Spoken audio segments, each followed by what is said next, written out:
Hello guys, இப்போ பார்த்தீங்கன்னா நம்ம வந்து இது ஒரு மூலிகை. இது பார்த்தீங்கன்னா இது வந்து நமக்கு வந்து பார்க்கறதுக்கு ஏதோ ஒரு செடி மாதிரி இருக்கும், குப்பையில் விளையிற செடி நம்ம நினச்சிப்போம். பட் பார்த்தீங்கன்னா இது வந்து ஒரு மூலிகை. இதோட பேர் வந்து நாய் உருவி இலைன்னு வாங்க. இதோட பேர் நாய் உருவி இலைன்னு வாங்க. இது வந்து நாய் கடிச்சிருச்சுன்னா நம்மளை இதை சாப்பிட்டோன்னு வைங்களேன், மிளகு ஜீரகம் வச்சு அரைச்சி, அதாவது வெள்ளைப்பூண்டு மிளகு ஜீரகம் இது வச்சு மூணையும் இந்த இலையும் வச்சு அரைச்சி ஒரு நெல்லிக்காய் சைஸு, ஒரு பெரிய நெல்லிக்காய் சைஸ் உருண்டை தருவாங்க. அது வந்து 3 நாள் சாப்பிடுவாங்க. 3 நாள் சாப்பிட்டாங்கன்னா ரத்தம் வந்து நாய் கடிச்சு ரத்தமே வந்திருந்தா கூட அது வந்து அருமையான மருந்து. இது ஹாஸ்பிட்டல் போக தேவையில்லை, இந்த ஊசி போட தேவையில்லை, எதுவுமே பண்ண தேவையில்லை.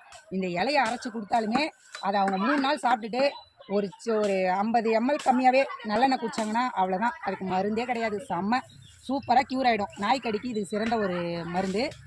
இன்னொரு ட்ரீட்மெண்ட்டும் உண்டு, கிட்னி கல். இப்போ நிறைய பேர் பார்த்தீங்கன்னா சுகர் பேஷண்ட்டுக்கு வந்து கிட்னியில் வந்து ஸ்டோன் ஃபார்ம் ஆகிடுது. அந்த ஸ்டோனுக்கு வந்து இது ஒரு வரப்பிரசாதம். இதை வந்து வேர்லேருந்து இந்த செடி வரைக்கும் கிட்னி ஸ்டோனுக்கு நல்ல ஒரு மருந்து. கட் பண்ணி தண்ணியில் கொதிக்க வச்சு ஒரு 200 ml தண்ணியில் ஒரு பாதி செடியை கட் பண்ணி வேரோட அலசிட்டு கட் பண்ணி போட்டு ஒரு 100 ml வர மாதிரி கொதிக்க வச்சு ஒரு 14 நாள் குடித்தாங்கன்னா போதும். கிட்னி ஸ்டோன் எவ்வளோ பெரிய ஸ்டோனாக இருந்தாலும் அது கரைஞ்சி வெளியே வரதை நம்ம பார்க்கலாம். அது அந்த அளவுக்கு வந்து இதில் மருத்துவ குணங்கள் இருக்குது. ஆனால் கிராம சைடில் பார்த்தீங்கன்னா இது அப்படியே குப்பை செடி மாதிரி கிடக்கும். ஆனால் இது நமக்கு வந்து உடம்புக்கு வந்து ஒரு வரப்பிரசாதம். நம்ம மனித உடலுக்கு வந்து இது ஒரு வரப்பிரசாதம். இது எவ்வளோ பெரிய வெறிநாய் கடித்தாலும் அந்த வெறிநாயோட விஷம் உடம்புல ஏறாத அளவுக்கு இதை வந்து நம்மளை காப்பாற்றுது. அதனால தான் இந்த செடிக்கு பெயரே வந்து நாய் உருவி இலை அப்படின்னு சொல்லி இதுக்கு பெயர்.